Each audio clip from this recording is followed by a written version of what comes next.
welcome to episode 1 of Doom and Groom! Doom and Groom! The name that was so cheerful. I did say it in such a cheerful way. So much groom. That's so cute. Oh, we should get your band to do like a theme song.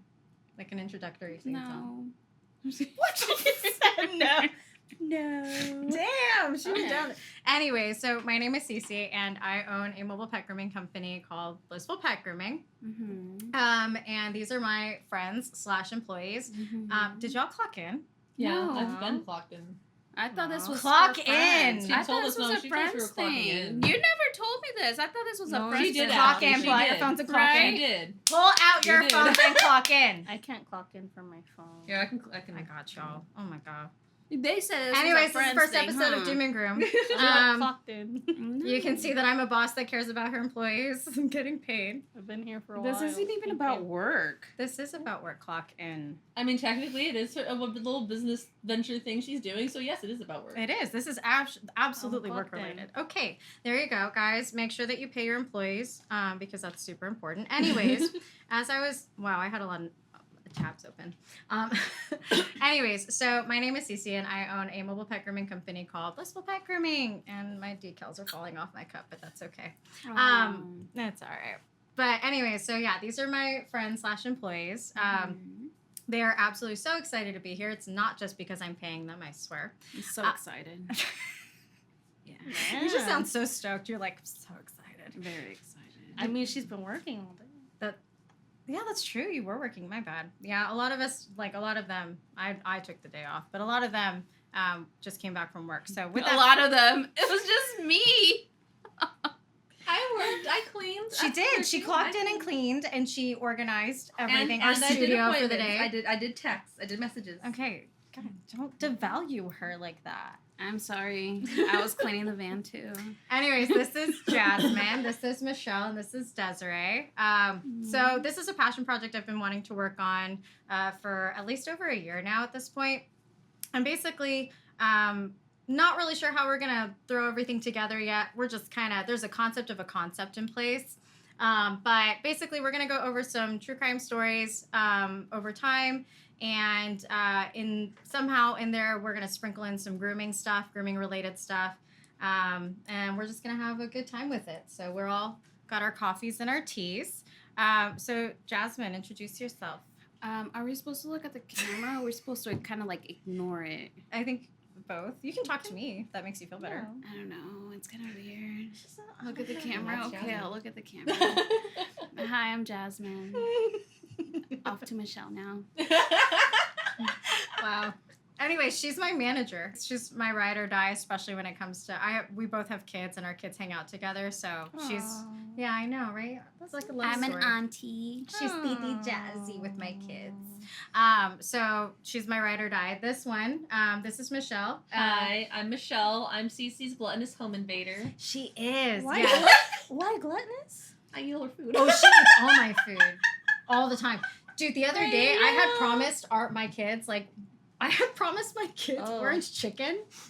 Did you eat their kids' food? They fight. They're like animals. I seen it. To be fair, I ate it a few days before she promised it, but That's she true. she didn't realize it We wasn't got there still. home and I looked and there was no orange chicken. And I looked at Michelle and I was just like, Michelle, so Michelle's currently temporarily living You're with me. teaching the kids young. I know. To survive. Dog eat dog Yeah. world. But no, she's temporarily my roommate right now. She's got some personal stuff. I don't know if we're ever going to go into that going on.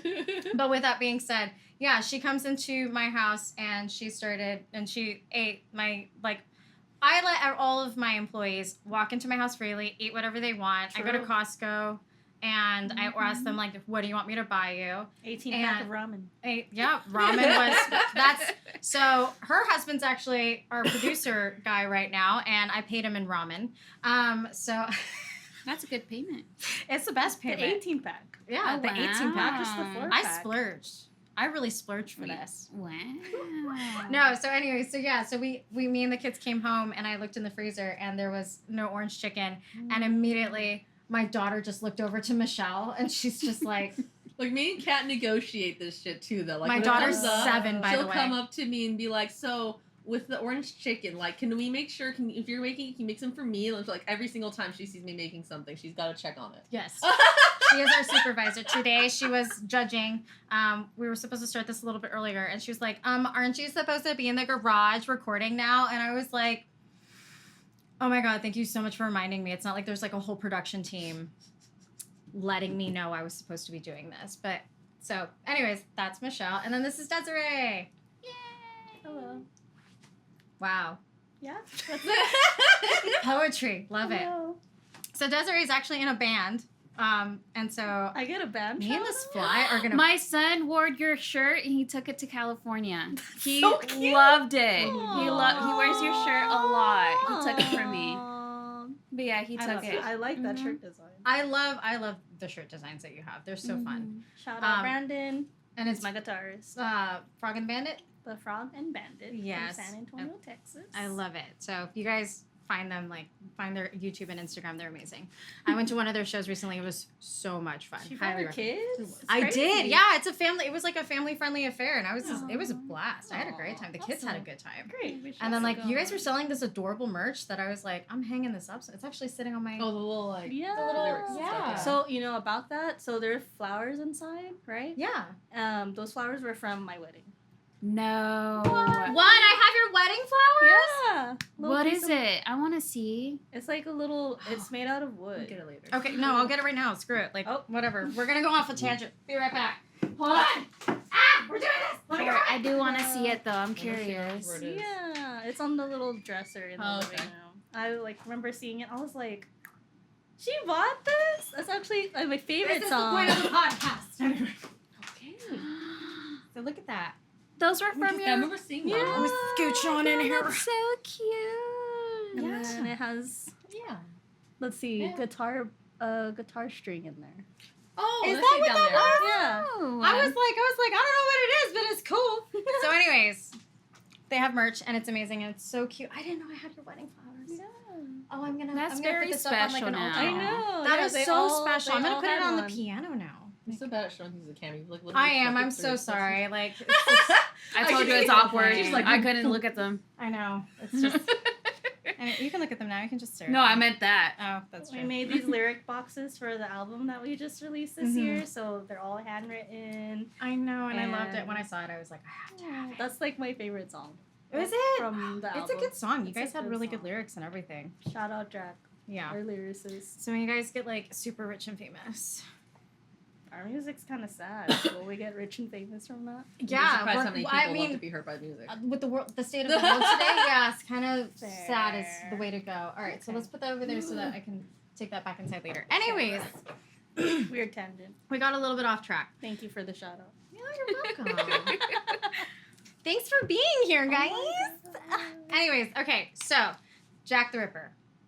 Y'all ever heard Jack the Ripper? No, I've heard the I'm name. just getting I was about to say, girl, don't even. I've heard the name. I you've heard don't. you don't know I'm anything sure. about I'm Jack pretty the sure Ripper. you probably told me details about him before, and I forgot. All I of have them. not. told You're you details. lying. I don't remember these things judging. very well. I feel like I'm everybody 100% knows. sure. I I, probably heard the Not stories and vague. stuff, but I probably don't remember. even my Just kid what it- knows about it. I'm sure as soon as we start talking about it, I'm gonna My be like, oldest oh, one, yeah, my that's oldest familiar. one. Oh, your 14-year-old. I was about to say, I why was does like, your 7-year-old? That's kind of concerning. I was about to say your 7-year-old knows No, about no, Jack the no, Ripper. the I have other one. questions. I mean, okay, yeah, the world's a dark, cruel place, but you can wait a minute before you tell them that. The older Look, one you does. just start talking about it, and then I'll probably be like, oh yeah, no, I actually know exactly what you're talking about now. Yeah. So when you think of Jack the Ripper, what do you think? Like, what's the first thing that comes into your head? I had a Freudian slip there. Speed. Someone with a knife? I don't know, man. Okay. England, Okay. a bunch of women, I think. It was supposed to be like prostitutes, right? That's what I thought. Yes. Prostitutes. Okay. Yeah. Cool. I think of No, like that sounds I think about of the right. bowler hats. I don't know why. I don't. What? Like the. Bowling balls? The bowler hats, those round hats, they look like top hats, but they're round on top. Well, why did they When do they're that? curved. I don't know.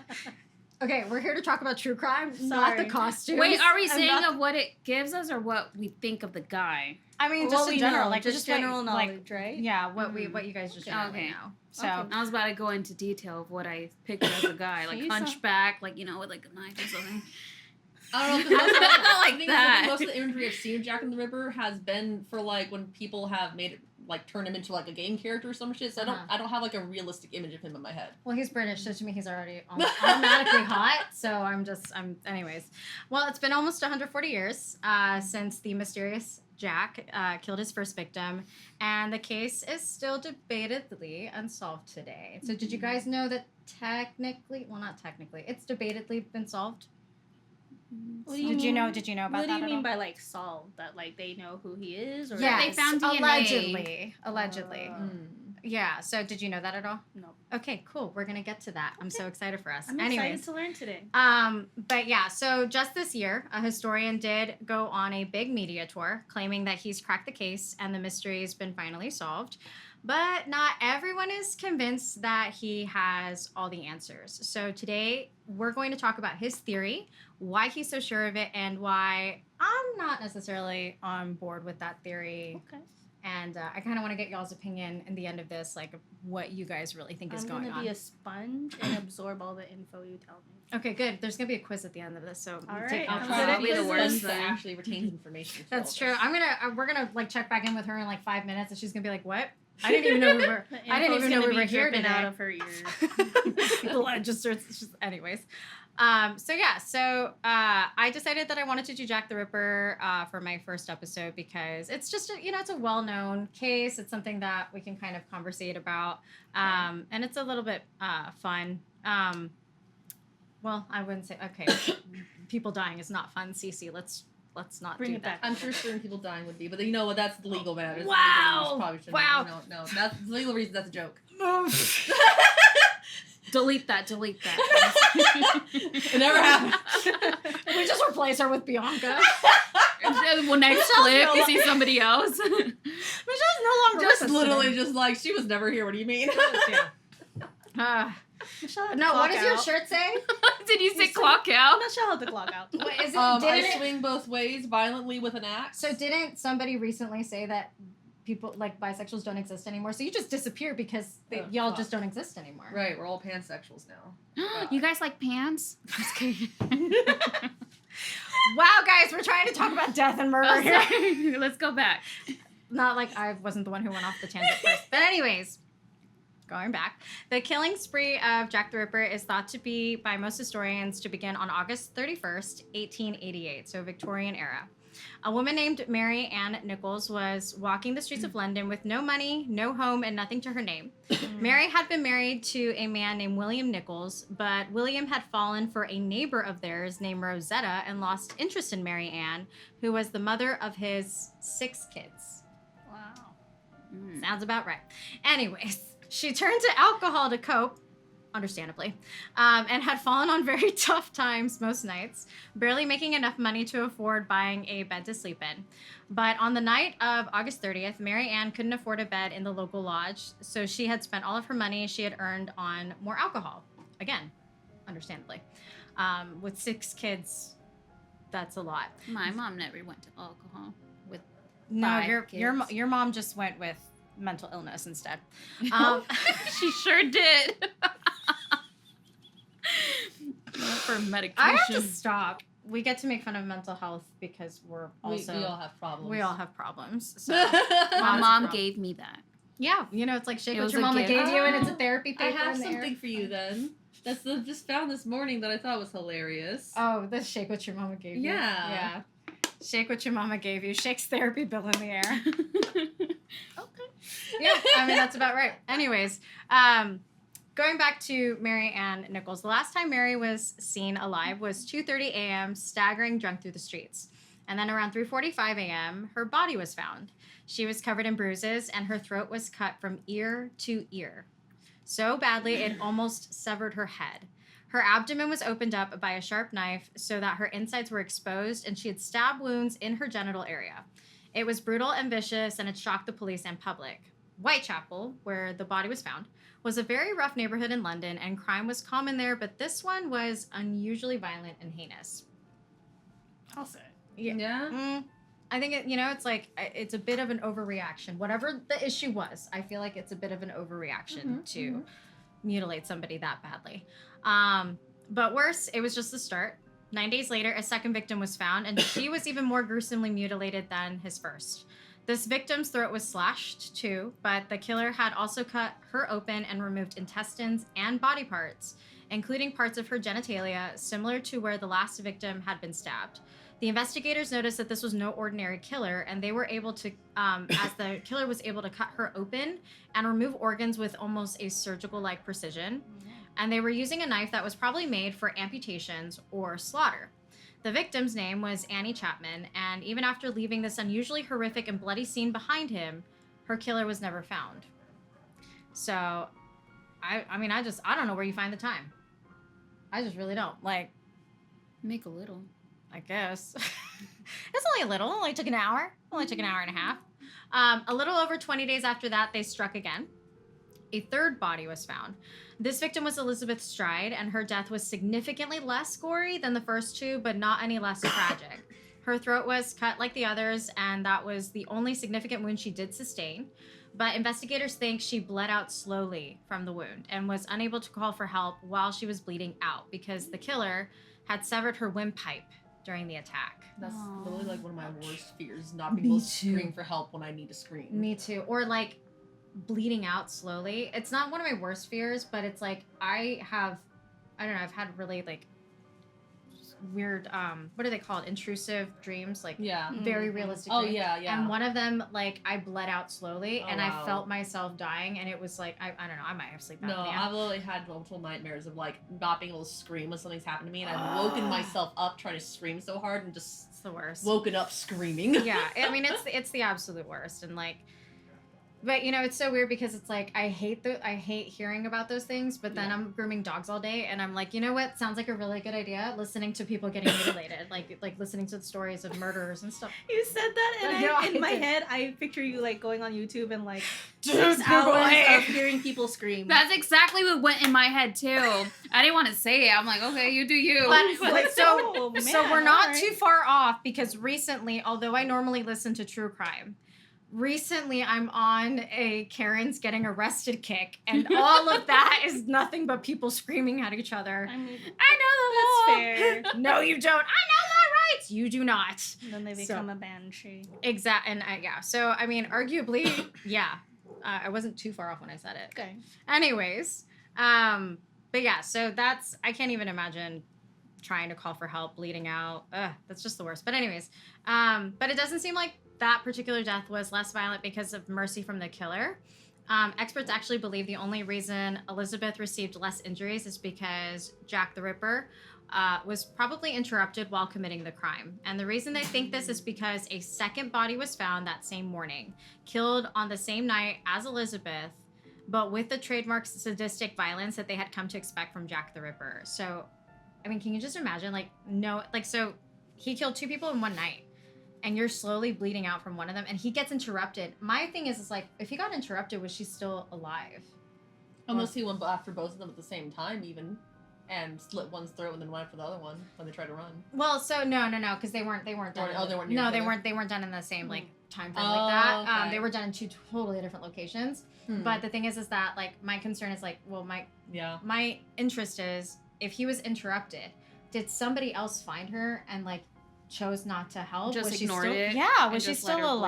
alive? Like she was just Because they said she was bleeding slowly. right, so that or means is it somebody because saw like it. somebody just like passed the alleyway or something like that? And he Scared was him. just like, That's what I would think, that someone like came across him and then I think they saw it yeah, and just and then walked he's away. like, oh crap, somebody like But can saw you me. can you imagine being her, slowly bleeding out, unable to scream, and like just watching somebody pass by? I mean, there wasn't phones back then, so what are you gonna do? Yeah, but I mean, like, I just can't imagine laying on the ground and like watching people walk by as I slowly bleed out. Like, that's so tragic. That makes I'll that close sounds my very eyes. lonely. Damn, just close my eyes, let it end. But anyways, so well, they believe because they experts believe that he had been interrupted, so they believe that he was not satiated with the comparatively less violent attack on Elizabeth. So he went on to find another victim, and that is Catherine Eddows. Catherine died from a similar throat injury as the other victims, but was badly mutilated after her death. The killer had disfigured her face, slitting her eyelids, and making cuts on her earlobes, like they had intended to remove them. Yeah, he had taken out her intestines and her left kidney and uterus were also taken out of her body. She suffered a brutality that Elizabeth likely only escaped because the killer was scared away from Elizabeth's body before he could finish his butchering. Oh shit, this is removed from the body. Were they removed and just set to the side, or did he take them? Some of the organs I believe he took. Okay. Other organs he But were the he bodies just, found like off to the side, Was he a cannibal? or that's like part of? So there's a theory that he might have Like been, some body parts, because yeah. Well, so there's a little bit of a theory about black that, but market. I don't love to There's touch some on too many theories of subjects black that market. aren't substantiated Mhm. at that point because Yeah. it's like I don't want to spread misinformation on that. So Yeah. there are theories though that he was at some point or another. Because it's weird probably that some body parts are cannibalistic. just missing. Yeah. It could be easier just to take out though. Or maybe he just likes to collect them. Well, and yeah, serial Or a killers. jar- a lot of, a jar a full lot of- of serial yeah. killers do Yeah. have a collection of Yeah, some they have sort. body trophies, parts. yeah. Yeah. So and that's weird. I'm like, just keep it in your memory because if not, you're tying something to the crime at this point. Like the police are gonna raid your house and find the earlobes of your What is victims. that? That's 5. They haven't found them. Yeah, that's true. He has a little pickle jar somewhere. Did he pass it down in his family? Ew. It's the That's family so heirloom, sad. guys. Wow, we're really just. I'm sorry. People died. My bad. Like we really do feel for these victims, but this is our humor. We're very dark humor kind of people, unfortunately. I mean, to be fair, I don't know this level of detail. Yeah. And So- what am I gonna do? Cry? All I can do is laugh. It was 140 years It's crazy. ago. Yeah. At this point, it's like, it's an interesting subject, and we have to like touch base on it. But the way that we cope is kind of like making it a little bit of Sorry. weirdly darkly cheery. So, anyways, the final victim that is attributed by all historians to be the victim of Jack the Ripper was Mary Jane Kelley, whose body was discovered on November 9th, 1888. Her ears and her nose were cut off, and she was skinned down to the bone. She was disemboweled, had a broken lung, and both of her breasts were cut off. The killer removed flaps of skin, mutilated her face beyond recognition, and cut her throat down to the bone. Her heart was removed from her body and never found. And that feels a lot of the cannibalistic idea That one as was well. really hard, Mhm. though. It's Yeah. time for me to He clock did out. way too much on that. Yeah, he really was did. trying to do some Frankenstein shit. Oh my Right. God. I don't get it. And that was the end of Jack the Ripper's 3-month killing spree. So, He did that Brand- for the love of the game. right, but like for 3 months. Yeah. And usually you hear serial killers, like they Ugh. start escalating. Yeah. But he was just like, I'm bored. He got what he wanted. I mean, he he's still done. escalated. That last one was very gruesome. Yeah, I mean, he definitely, but then it's like, he was just like, all right, cool, done. We're all set. This fly and I are going to fight, I swear I was to God. about to tell you, do you have your little zapper thing? I do, 'Cause somewhere inside the house. It's somewhere. This We're one, just going to start waving it around. he's not getting paid for this. You're not clocked in. This fucking fly. Anyways, but yeah, so her heart was removed, her body was never found. And again, that's the end of his 3-month killing spree. It was only 3 months, and it was only like that many victims So most historians agree with that specific part. for like confirmed ish. Yes. that much. They're called canonical. So it's actually still debated if there were other victims that should be attributed to Jack, but these 5 we discussed so far are called the canonical 5. The ones that we have very little doubt of being connected and done by the same killer. Every victim was found in Whitechapel neighborhood in East London and suffered a similar fate at the hands of their sadistic killer. All of the victims were known to be heavy drinkers, and several of them were seen drunk the night before they were killed. There were no signs of struggle at any of the crime scenes. That's the interesting thing. What did he do that they like? They were probably intoxicated. Well, if they were talking prostitutes, maybe they thought that. They don't even sound like prostitutes, though. Actually, all of them were not, in fact, No. prostitutes. Mm-mm. Yeah, that's the weird thing. Okay. Yeah, because was like, our first victim, she had 6 kids. Yeah. She wasn't Oh, a yeah, no, prostitute. no. Her She didn't like her I life, remember but Yeah, she someone didn't like mentioned her life. something about that earlier, and I was like, wait. So yeah, and that's the common misconception is that like Okay. all of that Jack, he was just after prostitutes. Huh. right, exactly. There's actually, I think, and we'll probably touch base on it later. Who was actually confirmed to be a prostitute Yeah. and who was? Was this the one that was like doing God's work, or was that a different killer? I think that's a different killer. I'll have to look into that though, but I don't know anything about. Because that's like why he was killing I prostitutes. know what you're talking about, but I don't remember his name. Was it Okay, yeah, so somebody it's else? somebody else I think then. it's somebody else though. Maybe I'm I mean, confusing maybe that if they whole were thing. drunk or really out of it, maybe. It's sounding like he's just removing things with surgical precision. Maybe he was a doctor or something, and they thought he was actually there to help them, and that was his whole lead-in. Yeah, so, well, and they were trying to figure out who this Jack the Ripper guy is. And so, actually, Scotland Yard, this is one of the first cases of criminal profiling. So, Scotland Yard used early criminal profiling. Dr. Thomas Bond, a police surgeon, was asked to create a psychological profile of the killer, making this one of the first known instances of criminal profiling in a serial murder case. Criminal profiling suggests that Jack the Ripper would be a man with a loner personality and a solitary job, a job that gave him a lot of anatomical knowledge and skills using a knife, maybe a butcher or a mortician's assistant even. There's also the common misconception that he must have been like a surgeon. That's really not true. To also knock them out though. Yeah. Well, especially 140 years ago, there wasn't a whole lot of really in-depth surgical stuff like that, I don't believe. Right. There wasn't So advancements of technology at the time for that so much. Random fun fact. What would actually happen is medical students would go and they would do grave robbing. Yeah. And they would pick up the bodies they would dig up freshly buried bodies because there was actually a lack of bodies donated for science. And so they would do that. And it's a whole thing. That's sad. But I mean, what's interesting is that weirdly, surgeons and, like, for example, butchers had very similar anatomical knowledge. That makes sense. The difference being is that one could stitch it right back up while the other one was more about tearing it apart in the first place and, like, it wasn't worried about putting it back together. So at this point, like, what do you guys think? If you were to guess who Jack the Ripper, like, at least his job, what would you put him at? It's definitely a butcher. You think a butcher? I think seeing it's still something more in the medical related, but not like you said, not surgeon, but something in that. Like the mortician's vicinity, assistant yeah. idea? I would say a mortician's assistant is... To me, it sounds likely. more gruesome as a butcher, especially skinning them. Mm-hmm. Is more like an animal than That's the other true. one where they're more, I guess, more gentle and more cleaner with their work. Mm-hmm. And his is very dirty. For me, my theory is that the reason he may or may not have ever been found is because he was just interested. That he had nothing related to do anyway. Like, that he wasn't a butcher, that he was like a clerk. Because his work's dirty. Yeah. And it seems like little by little he keeps adding more into it. Because Right. he wants like, to see more. Exactly. Like, he's like, curious it's capable about it. about Maybe he was this a and medical this student. happened. Well, I I like just these know- ears. I mean, generally, maybe he was a medical He student. might have been a really medical wanted student. a really good look.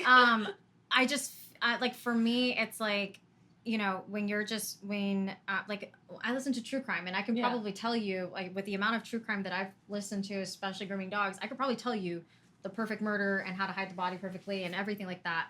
That doesn't mean I'm good at it, and that doesn't mean that I have experience in it. Yeah. So I just kind of feel like some people just get hyper-focused on those weird little things, and so maybe one day, like, maybe he lived on a farm, maybe he grew up on a farm, and he helped slaughter the pigs or something like that, and then he was just like, I wonder what it would be and like. he liked that. Yeah, but then slaughtering. he did something else entirely different, like a dental assistant or something weird like that, and then he Mailman. just occasionally a mailman. Milkman. Yeah, you know, and at that point he was just like, you know what, I'm gonna try it out, and that's why it was only 3 months, because He was testing waters. yeah, and then he was just like, it's not for me, and then like walked. Yeah, maybe it's just that he was ADHD. It was The hyperfixation. Yes. It was just hyperfixation. Then he was like, okay, this is boring now. So Michelle and I, well, you have ADHD too, right? Okay, Yeah. sorry. She's our, like, functioning ADHD person. Her and I have the more hyperactive We function ADHD. as one person together. Yes. True. But we go through spurts of being hyperfixated on something and then never wanting to look at that thing ever again.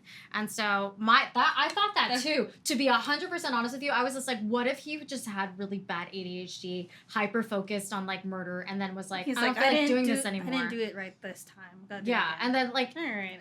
like, I used To to, the like, last one. for example, I used to get the same drink at Starbucks for, like, and I'm Oh, talking, yeah, like, 10, yeah. 15 years straight. Same exact drink at Starbucks. Your Oreo Never- one? Huh? Your Oreo one? No, not Oreo, but Java Oh. chip. Yeah, the Java chip. Yeah. And then one day I just decided I don't like it anymore.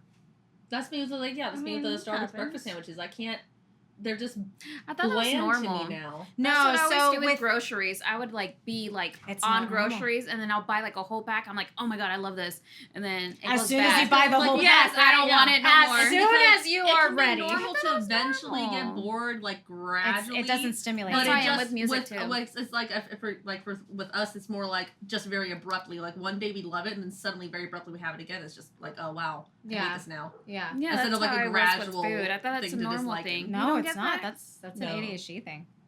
Do you get that? Do I get Where one? like where you can't Where, eat that like, specific food like you ever like again. one specific food, and then you like get a whole bunch of it, and then you get over it. And like, Like, suddenly you just try don't it want after it no you've gotten more. a bunch I and suddenly you hate mean, it. yes, but then I'm also someone who like tries like a lot of things all the time. Like so, Okay. like if I go to like my favorite restaurant, I'm usually trying a lot of. You don't different get like things. safe food so much. Oh no, I get my safe food. No, I like. It's usually I have to fill out the vibe for the day. Like, okay, I know these particular things on the menu are good, but I don't stick to like I must have like a bean and cheese taco. Oh no, every time. for like me, it's like I have to have it like every day, and then I never want to touch it ever again. Yeah, And- if I have a hyperfixation food and Right. if I don't get to eat it, I try to eat anything else. I'm still hungry until I Well, get to eat. and that that's food. why I got into owning my own business. It's not just because I love grooming, Yeah. but it's because I know that I go through those cycles of burnout where I'm like, I don't ever want to do this job ever again, even Yeah. though I love it. And so because I own my own business, I have to do it. It keeps me on track so that I'm not job hopping all the time. Yeah, it So, sounds stressful. But I do get like, it's so funny because I'm highly requested, and I like Desiree and Jasmine, like she does more bath dogs than groom dogs, but like the three of us have a huge like request list. And there are times where I look at it because I'm booked out for like a year in advance, and I'm just like, you do.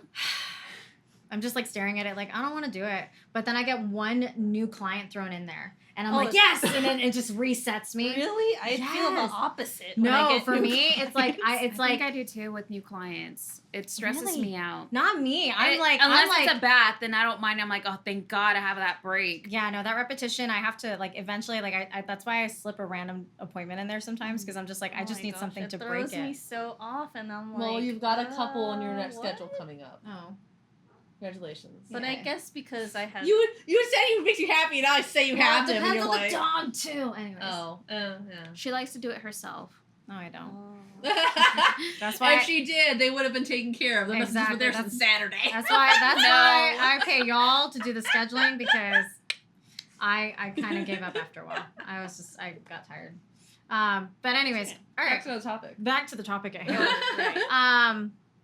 Okay, so when we talk about Jack the Ripper, pretty much everyone pictures the same thing: a guy in a fancy suit walking through old English streets at night, and it's dark and it's foggy, and he's probably stalking some poor lady in the Victorian dress.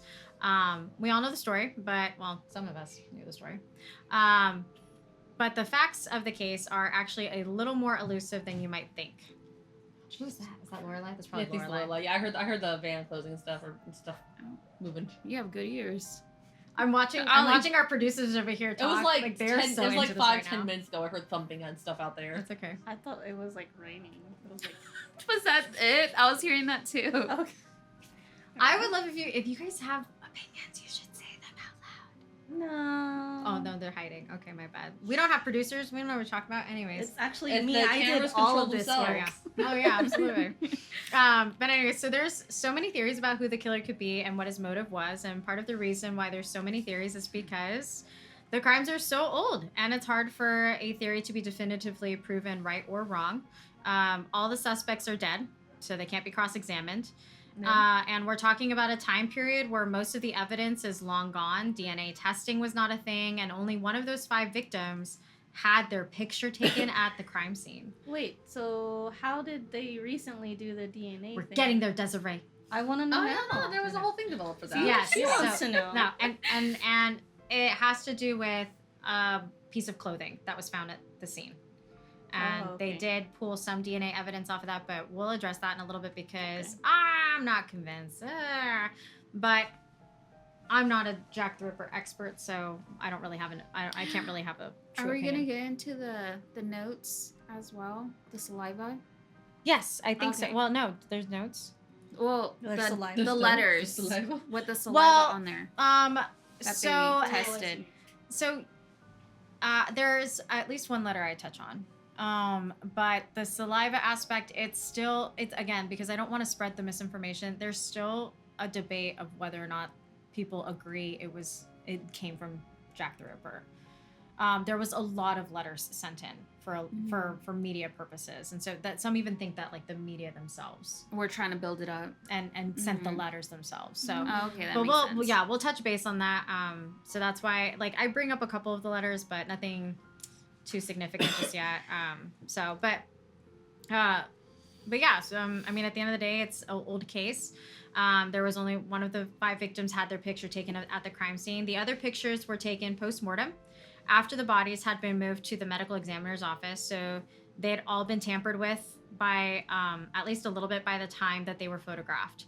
More than 300 people were considered suspects at the time, and 80 of those people were questioned by police. So that's a lot of different alibis and backgrounds of people that they had to go through. It would have been so easy for suspects to fall through the cracks, and those numbers don't even include suspects that we, looking back 140 years later, are digging up, people that the police at the time didn't even look into, that we were only able to look at with suspicion because we have the gift of hindsight. So it's a huge rabbit hole of a case that could take years to sort through all of the noise and separate what's real versus what's just popular myth, and try to like figure out what the actual facts are versus not. There's a lot of misinformation out there, and it's really, really difficult to make sure that you get the correct information, because it's not even just a lot of it is just the age. Yeah. It's just all of that information. DNA has disintegrated over time. I mean, even the thing that pretty much everyone knows about Jack the Ripper, that he specifically targeted sex workers, is up for debate. Some historians say that only a couple of his victims were proven to be sex workers. Some of the others may or may not have done sex work, especially when they really needed money. But we don't know for sure. We have to remember that these murders took place during a time when sex work was one of the only reliable sources of income that women could turn to. And all of these women were very impoverished and living in a very bad part of town. And most, if not all, the victims were desperately in the throes of struggle with alcoholism. It wouldn't be out of the ordinary for lower income women like themselves to do what they had to do to afford food and a bed to sleep inside, out of the cold. But we really don't know if that's what most of the victims were even doing that night. It's speculated that they were all taking clients, and it does make sense because the time. And it would also it would fit an MO. I think a lot of it is over time. People have romanticized Jack the Ripper. Yeah. And in order to do that, you oftentimes have to kind of go and you have to make a villain out of somebody. So a lot of times it turns into, well, they were sex workers, because then it makes Jack the Ripper seem a little like, it's kind of like Ted Bundy. Like, I don't understand reason for why he did it. Right. And I don't like he felt like it. romanticizing serial killers. Like Ted Bundy, where people are like sending him letters. That's weird. It's Don't so do weird. it. In the words gross. of Bailey Sarian, get better idols. Like, it's so weird. It's so creepy. At the end of the day, you have to look at it as this is a man who attacked at least 5 women, if not more, regardless of what they were doing.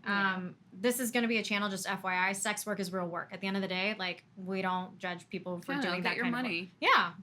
It's your body. You do what you want with it. Like, go forth Get and your conquer. money. As long as you're Yeah. doing it safely, use your protection. Yeah. And like, make sure people know where you are, you know. Yeah. But at the end of the day, if I'm starving and my only option is to sell my body, 100%, 1,000%. I'm not even. If I have 6 kids I have to support at home, and that's the way that I gotta feed them, I'm open for business. Like, I don't even care. Like, let's go. Open for business. Turns on the light, the neon light. Oh, I wish we could have turned the lights red for a second. Just. Oh my god! But No one's supposed to get switched with a control. I know. We gotta. But yeah, I mean, at the end of the day, it doesn't matter what they were doing, okay? But because nobody was able to ask the women what they were doing the night that they got hunted by Jack the Ripper. So there's a lot of assumptions going around, and we don't know if he even solicited them for work or if he just assumed that that's what they were doing that night and targeted them because of his grudge against sex workers.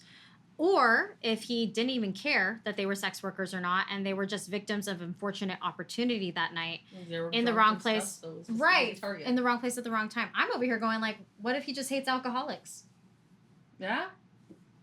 Like, nobody ever pays attention to any other part of the story outside of, well, they may have been sex workers. And that is... I mean, my brain reason when I heard they're all alcoholics, it kind of made a lot more sense to me than being sex workers for the being reason to Right, target. I was thinking... Because a lot of kids have suffered because of parents being alcoholics. I feel like Jack the Ripper's more of an opportunist than, like, having a specific MO. Yeah. Because if you're soliciting and you're targeting sex workers, why not just target them and take them to a quiet corner where you know you're not going to be found? But he's doing this in alleyways. Well, there's the thing though. If there's that's the thing too. That there's sex workers. There's also supposed to be a case where a lot of sex workers were. I don't know what they would call this. There's, I guess, a pimp basically, or somebody who basically is tracking them. So if he was actually going not during this time period. In some cases there were not all of them, but yes, they still had it in some cases. But it could still be maybe there was more risk of being caught if he went through right. It Like they had channels of communication, from what I understand, but it's definitely not like today, quote unquote. I don't want to say today, but I mean, like, again, it's like there's so many other aspects. Like he could have just targeted them because they're female. Like there's other like things, bullet points that we can attack or that we can at least look at. Think about it a little bit. I mean, instead of just speculating it's sex work, you know. So that's always been something that's irritated me about this case. Is literally what you said. It was prostitutes. Yeah, that's what what everybody throws out there, and that's really frustrating. But I mean, at the end of the day, they could have just been crime of opportunities with drunk women. And maybe they even looked impoverished and he thought nobody would miss them. Yeah. So that's something to always keep in mind. But it's pretty much agreed upon fact that whoever Jack the Ripper was, he just hated women. And that's an assumption that's been made based on some of the mutilations he did to the bodies. Obviously. Or didn't think anything of at the very least. Right. Some of which specific to female at birth bodies, targeted their genitalia specifically. We don't know for sure if he had a specific grudge against women doing sex work or if he was just literally an asshole misogynist. To all women in general. A woman said no to him one time. And then he was like, I'm out. So usually those go hand in hand though. So I guess what difference does it really make? At the end of the day, he sucked.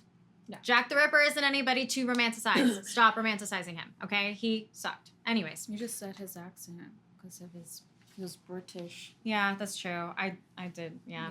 He must have been hot. Well, you gotta take it back. You're like, wait, acknowledge it. Never mind. Yeah, that's true. Not hot anymore. See, and this is we joke, but my true opinion is that he sucked at the end of the day. I will not argue that a British accent is hot as hell. So, sorry. My bad.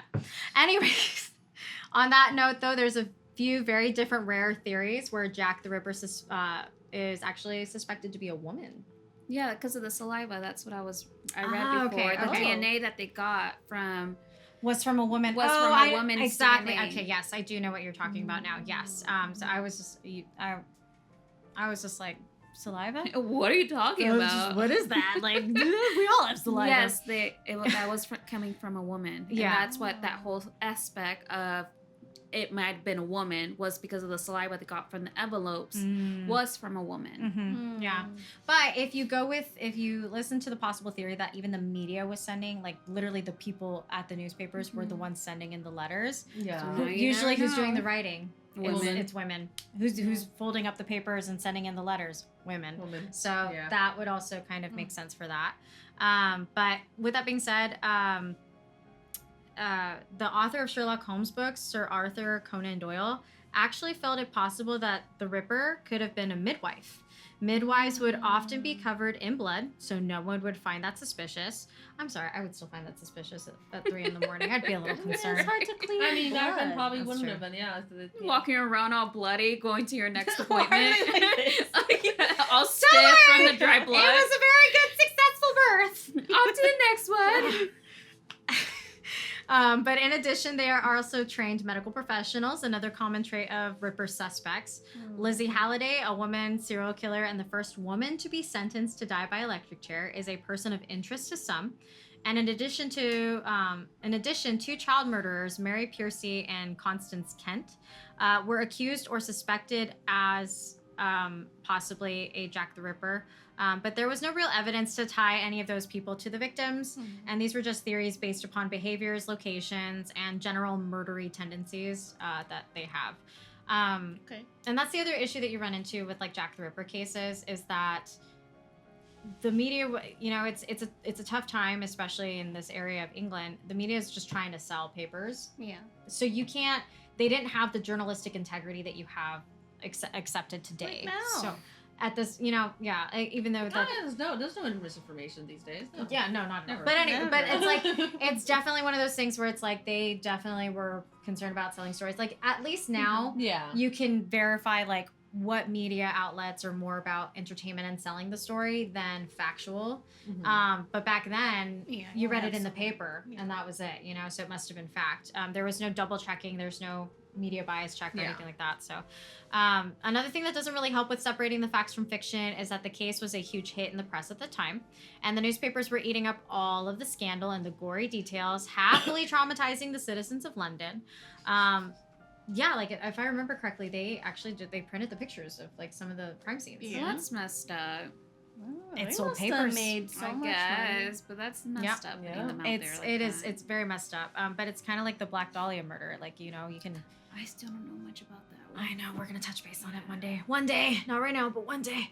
But they were really amping up the horror factor of the woman murdering Ripper, who was prowling the streets at night and might have been just a few blocks away from them, because people love that shit, and we all love to be scared shitless for some reason. Yeah.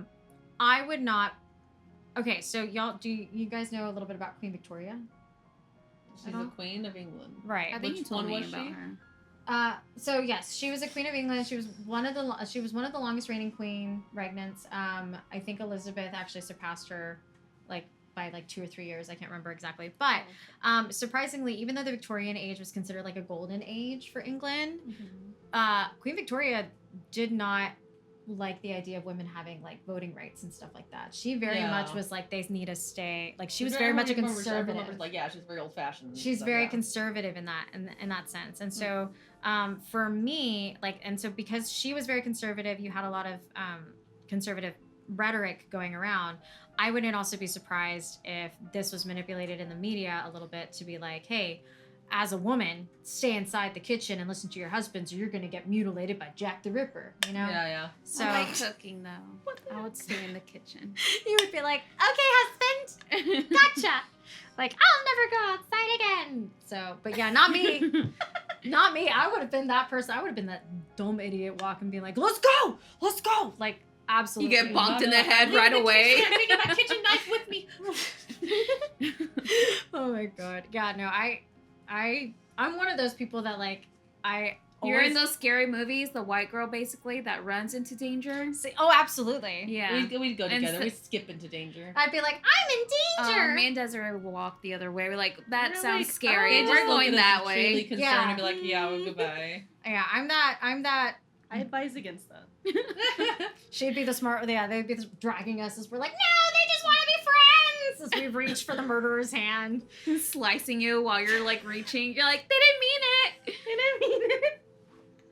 I would be. That's my problem. This is why Cece would have died in a horror movie. And they're like, can you tell me First. about your problems? He just needs to talk. I can fix you. I'll pay for your therapy. I know I won't. I'm broken, but Let me get ChatGPT. Don't worry, Michael. We'll get this figured out. Oh my god. Yeah, and this is the problem that I have. Now that I listen to like all this true crime stuff, I'm like overly confident. I'm like, let's go, murderer. I'll be able to take you on. I would not be able to take anybody on. I'm 5 foot nothing. I would not survive more than 5 minutes. So I feel like you're shorter than 5 foot. Because No. I'm 5'1". No, I'm 5 And you're foot. very short compared to me. I know. Everybody says my sister's 4'11", and she looks a lot shorter than me, but she's 4'11". I guess I'm I'm a tall 4'11". 5'1". A tall 5'1". Yeah. You're at the very top of that little tick on the If I ruler. want. Mm-hmm. I'm 5 foot. How On tall are good you? You're days, taller than sometimes me. I do You're reach 5 4'11"? feet. I am the Oh. resident tall groomer She in the is. company. She is. Yeah, I I'm- can't clean. I have to, put the little table up a little bit. I then have you to get climb on onto the table to and then climb. you clean.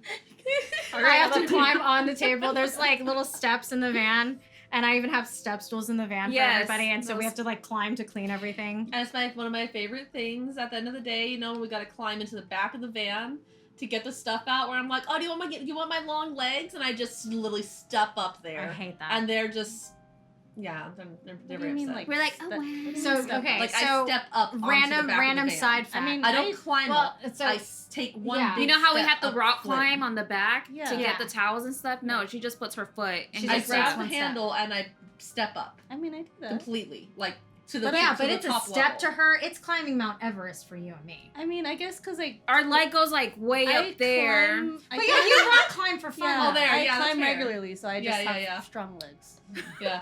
My weak little legs. I'm like suffering, dangling, like trying to grab on still. Yeah, so random side fact, but like recently sorry, our producer just hit the door. Anyways, so recently I was actually rear-ended in the company vehicle and God. they as if you don't fucking know, like I didn't text everybody day of, hey guys, I just got rear-ended.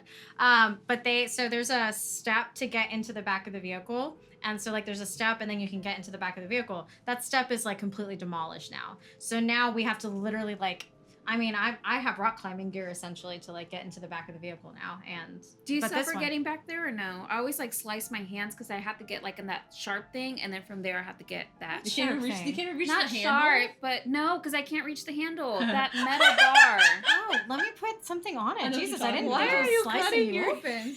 And I You was like, You guys aren't No. suffering with no, me? I just grabbed the bar. Yeah, There's a just- bar. And I know and the I- bar's too No high, so I grab onto the metal. How is the bar And then too high and I'm I shorter kinda- than you? I don't know. I grab the metal to get my first foot in, and then from there, when I have my We're balance, gonna have I to grab do the B-roll thing. of what we're talking about because this makes absolutely no sense. Okay, for now I'm anybody. gonna have to teach them some mobility stuff so we can. All right, guys, we're gonna stretch before we get into the back of this Healthy van. hips. We can climb up there, not slicing our hands. Oh my god! I thought we were all in this as a team. Look, Jack, all the time. I live here right now. You could have just let Michelle. Well, that's why I don't throw know. my towels back there no more because of that situation. So I'm like You just collecting go my back and towels in turn there. the other flip. Yeah, I mean, Yeah, but I that's can- like one good go. I can Switch put the something flip. on it. Like, don't. I mean, Jesus, just my if you get employees the, are killing themselves. If you get the bumper fixed, You don't need then Jackie. Yeah, I'm Fix working on that, yourself. but like freaking the insurance company. I used to be an insurance adjuster, but surprise, the insurance companies are taking forever. So yeah, that little Okay, step well, is now I know not I'm the only one safe. suffering. yeah, I know. So I should leave a step stool in the back for you, like here for you guys, and that way you guys just pull it out whenever you need to get back there. But anyways, back to the story. Back to history. So the fear and morbid fascination was selling out newspapers, and of course the press loved that and wanted to sensationalize the story as much as possible to keep their sales up. They weren't always concerned with reporting accurately without bias, though. They sometimes reported what sells the most. That included who they were accusing of crimes and also details that they would report about the victims and the murderers. A lot of people even suspect that the infamous letters that were sent to the police and supposedly came from Jack the Ripper were actually just sent by local media because they didn't want the serial killer craze to die down. They know a letter allegedly from the murderer himself where he says he's going to mail the policeman the ears of his next victim is naturally going to stir up excitement and morbid intrigue from readers. So you can see how this theory that the press was involved in it fraudulently report things and creating fake evidence became popularized. And so to this day, we don't know who sent the letters that were supposedly from Jack the Ripper. A media hoax is unfortunately just as likely of a theory as literally any of the other theories. Yeah. So that's the issue that you run into with the female saliva. It's like holding... how do you tie it back when you don't even know for a fact who Jack the Ripper is? How can It you seems tie like they it? just wanted that to keep staying on the media. Exactly. So they could keep getting their money. Exactly. And it was a rough time. Like, make your money, but Jesus, not that way. So long story short, it can be a little hard to pin down the facts when you're looking at a 137-year-old case. But we're going to go over some of the theories and suspects that are either most popular or just flat out interesting. You'll probably have to take them all with a grain of salt, though, because all of them have their credibility, but they also have their downfalls as a believable theory. But here's some of the possible people that could be the infamous Jack the Ripper. One of the suspects, most commonly believed to be Jack the Ripper, was a guy named Francis Tumblety. Tumblety. Thank you. Sure, we'll go with that. Tumblety. Francis, I should have looked this up beforehand. But anyways, Francis... Tumblety. Francis was known to be a weird guy. Oh, okay. That's good enough. He's weird. He's Must a be Jack the weird Ripper. guy. It's just like how any weird woman is a witch. That's true. Okay. I would have died in the witch trials. That would have been a whole thing. Like, I wouldn't have Yeah. lasted Without a 5 doubt. minutes. You are a witch. So like, I am a witch. I'm a witch. I'm a good Should have witch. been gone. I know. you have been First day. born. They're like, nope, that was too weird. Yeah, no. You see her blue hair? Out of here. I know. Well, I don't don't have blue think hair she was back born there. with the blue hair, but I wouldn't have been able. No, but I think my personality was. It's too much. It's too much. They would have Men been like, can't handle clearly, it. clearly she's a witch. I'm 2 divorces she's in. arguing and she's stating facts. How dare she? She's a witch. And she has evidence and she has the textbooks to prove it. Yeah, definitely a witch. How dare this woman? Yeah, people don't like getting into debates with me. I've learned that the hard way. Anyways, it's been reported that he would throw all male parties. This Francis guy, Oh, wow. Oh. where Like the wiener party. Yeah. it's a wiener party. Oh, wow. Where he would pass around glass jars for the party guests to look at, and in these glass jars were dissected female body parts, That's messed up. That's gross. including uteruses or uteri. Straight to jail. I don't know. What's the is it uteri or uteruses? Uteri? What's Anyways. the plural form of uterus? Thank God we have technology. Uterus. It's either or. Oh, it's either or. It's It's, like either or. fish. It's like fishes and fish. Anyways, sorry. Random fact of the day. The If you more take you nothing else from know. this video, you can use either the words uteruses or uteri. Anyway, so that's definitely weird to be passing out a jar. That's disgusting. Yeah, it's kind of Mhm. serial That killing. probably smells. A little sus. A little sus. But why are all these guys like, okay, this is cool, I guess? Like, none of Have you met some? I mean, excuse me, Damn. but have you met Oh. some men? Man, we Yes, are- but I feel like this is like to the extreme. Like everybody in that room. But here's the thing. should- So the weirdest should thing, go do- like that most people don't realize about the Victorian era is they were so into the macabre. They were so into weird things. Mhm. Like I think it's because they Just had log on such. and burn as well. Well, I feel like it's because they had such a conservative vibe that like seeing those little strange things like the circuses and stuff like that like just fulfilled a need that they couldn't fulfill any other place. So like having this passed around, they were probably just like, that's freaking cool, just because they literally had nothing else. That's freaking cool. That's It's kind of like the idea is like they can just take this part of woman kind of shit. too. Yeah, that's true. It's just so gross. Because Yeah. it is still a time It's period where sad. women are still viewed more as proprietary than anything else. So it's like passing around a pig heart, you know? I have a dead duckling. I mean, yes, that kind of stuff. I don't I have Frederick II. like this. I don't care about. Like, I want to dissect animals and sell that shit too. I think that's cool. I like that. But Okay. human parts is a different thing. I need to know why you're really into dog grooming right now. So I told you about my cat, my son's cat. I even asked him that. Oh, Jesus. I said, do you want Story to time. get him, burned and, ashes, or do you want to get him stuffed? She's like so excited. Do you want to get him taxidermy? stuffed? Yeah, taxidermy. that's- Yes, yeah. and That's what I'm saying. And When my I have- son when I was say- so excited. He's like, oh, "Let's do that," and I'm like, "Yes, let's do that." When So I then say he I have did a it. dead duckling in my living room, it's a taxidermy duckling named Frederick II. My bad for not specifying that earlier, You're gonna but scare people. I know. Well, it's one of the funniest like Facebook pages I find sometimes. Like, I forget what the name is, but it's like literally just really badly done taxidermy. oh, I love those. Oh, the little They're mice on poles.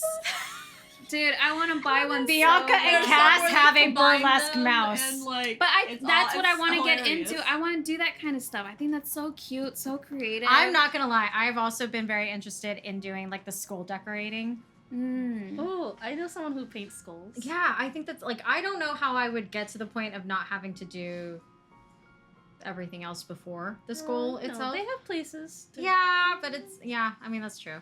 But yeah, but I also just feel like if people know I'm a pet groomer and I was doing that on the side, they'd be a little concerned. I wouldn't tell him. I'll put a secret name on there. You have a whole cabinet. I did see something really cool recently that I think I would really like to do whenever my next pet passed is like a memorial thing. Uh-huh. You know, where they still get cremated, but they take their there's someone who will take the fur and stuff pelts, Yes, and and then make turn a into little thing out of blankets. Yeah. but then they'll clean the skull and stuff and put it on like a See, cute little and like that seems so cool, but I feel thing with like it. I said, if I have like the reputation that I have and like people found out that I was painting animal skulls on the side, they'd be like, Really, I would offer it. I'm like, once your dog dies, do you want me to do this? I'm just like that'd be so cool just to be Get your I feel like money, that'd right? be a I'll, way I'll to give you a good retain the discount. memory. Goodness, yes. And so just here you are in a box I'm actually so close. I even looked it up to doing And I guess you can taxidermy. still touch their hair, fur and stuff like that. Just be so. I think he's so You're just happy. working on a dog, Jasmine, and you're like, oh man, if you don't quit your shit, you're gonna be my next project.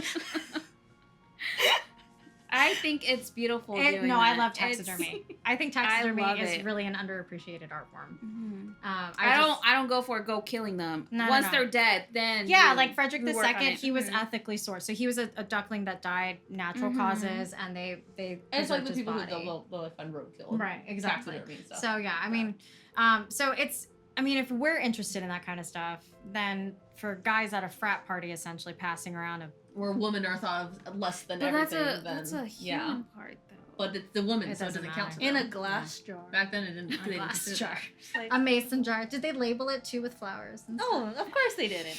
It's all scattered. Yeah, everywhere. Just like half the juice is Distances. missing. Ah, Slimy, wow, we're getting gory. stinky. Anyways, so passing around a jar at a frat party, kind of a Okay. red flag. But Concerning. yeah. But Francis was not an innocent guy anyway. He was rumored to be selling pornographic books, which, you know, good for him. That's not really a Get crime. your money up. Yeah, get however you need to do it. We've all read some questionable fanfics in our day. Others are still writing questionable things in Wattpad. But more concerningly, he was wanted in the United States and Canada for pretending to be a doctor, even though he didn't have a medical license or the credentials. He sold all sorts of fake cure-alls and quack medicines that didn't really do anything except make him rich. But he wasn't just a snake oil salesman. He was even doing surgeries on people. He had been accused of both killing one of his patients and also selling pills and alcohol to a woman to help her abort a pregnancy. However, he was able to get away from both of these accusations with no formal charges. During his lifetime, however, he did manage to rack up charges for pickpocketing, forgery, perjury, and gross indecency. Weirdly, he was also arrested once for allegedly being involved in the assassination of Abraham Lincoln. What the fuck? Right? Wait, I thought you were in England. We are. I'm so confused where we're at now. from No, this we. one. This is. Yeah. She's talking about the suspect. So there are a couple okay. of there are a couple of suspects that are known to have been based in the United States that had traveled to England during this time period of Jack the Ripper. Okay. So there are a couple of people that actually like fit. mixed in with that. Yes. So so this guy was suspected of being involved with the assassination of Abraham Lincoln, but they never found enough proof of his involvement, so they let that go. But yeah, Tumblety was a weird guy whose eccentricities and frequent disregard for the law made police look right at him and the killing spree began. Another thing that points to his potential motives and guilt was that he married a sex worker who was still doing her work while they were married, and this allegedly would make him very angry, which fits the theory that investigators were floating that Jack hated sex workers. And because of his fake doctoring, he even had the surgical experience that would have been needed to do some of the mutilation and maiming that Jack did to the victims. There's there's so many other little bits of circumstantial evidence that makes Francis look very suspicious, and he's definitely up there as a good contender for possibly being the Ripper. He was in London at the time of the murders, and after he returned to America, there were no more murders that had been canonically attributed to Jack. So that really doesn't help clear his name or his image. Yeah. But at the end of the day, there's also really nothing definitive that we can point to and say, yeah, this is the guy. He would have just been a weird guy and a pervert who was into dissected body parties and too cheap or lazy to go to medical school. So he just faked it until he made it and pretended to be a doctor. So it's difficult to say. Definitely a pervert, though. Definitely a pervert. There is a letter worth mentioning around this time that has been attributed to Tumblety, or at least that has had a link to Tumblety. It's called the From Hell letter. Of the many letters sent to police claiming to be from the killer, the From Hell letter is considered potentially the most credible.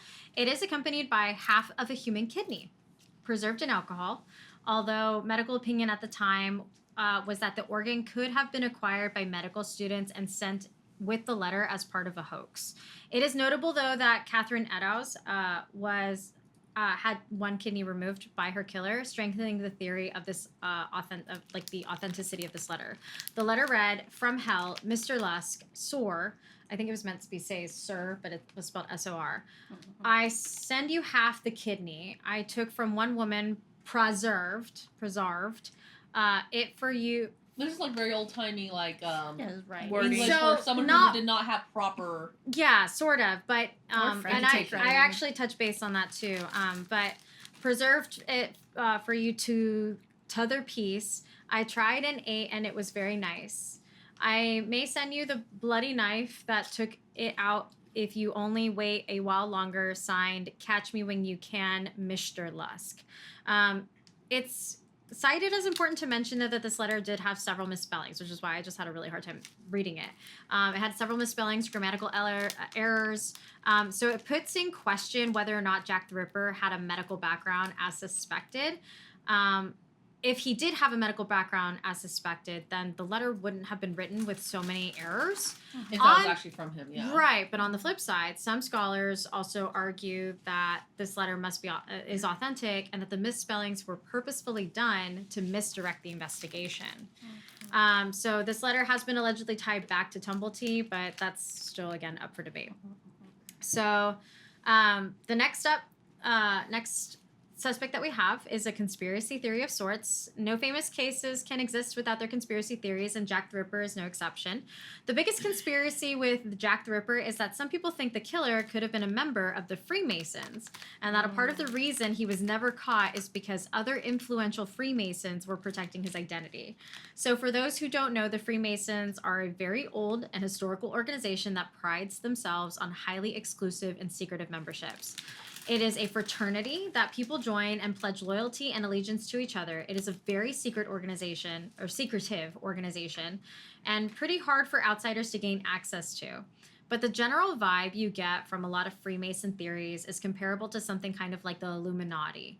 Powerful, influential, highly sensitive, or highly secretive people who work in the shadows and pull strings that you don't even know exist to make things happen. They are loyal to each other above all and support each other's successes and goals at any cost. I just want to comment, like, I've heard of the Freemasons before because they pop up in stories sometimes I read. But, I just want to say every single time, even though I know it's not what they are, every single time I just hear Freemasons, I'm like, oh yeah, they're Masons. They do masonry. Masonry, They're thank you. they're a guild of Really? Masons. I just think of Masons. And I'm like, that's so random, but okay. She thinks of mason jars. They just have a stockpile of mason jars. That's where why they put the body parts. That's why Tumblety had that jar. Maybe he was part of the Freemasons this whole time. Maybe. That's I what like it those is. jars. Freemason's That jar. makes sense that he would be like part of an organization. I kind of feel like and I that was too. Oh, okay, that could make sense that he could get away. Yeah, and I kind of feel like that wouldn't be surprising to drive like the sex worker aspect as well. Like, let's focus more on the flaws of the women that were victims rather than the actual shitty human being that committed the crimes. Mm-hmm. So that wouldn't be. I mean, I wouldn't Not so disagree with far-fetched you. anyway. Yeah. An investigative journalist named Stephen Knight penned a novel about this theory called Jack the Ripper, The Final Solution, and a documentary of the same name was released discussing this theory. In his book and documentary, he asserts that the killings were done by 3 members of the secret Freemason Society and that the final victim, Mary Jane Kelley, was the catalyst for the whole Ripper spree. The story goes that Queen Victoria's son, Prince Edward Albert, was exploring the city of London at the request of his mother, who wanted him to see more of the world and understand how common folk live before he took the reign as king someday. Well, Prince Edward, known as Eddy, really took to the commoner life. He actually went to pubs, he went to brothels, he was having a really good time.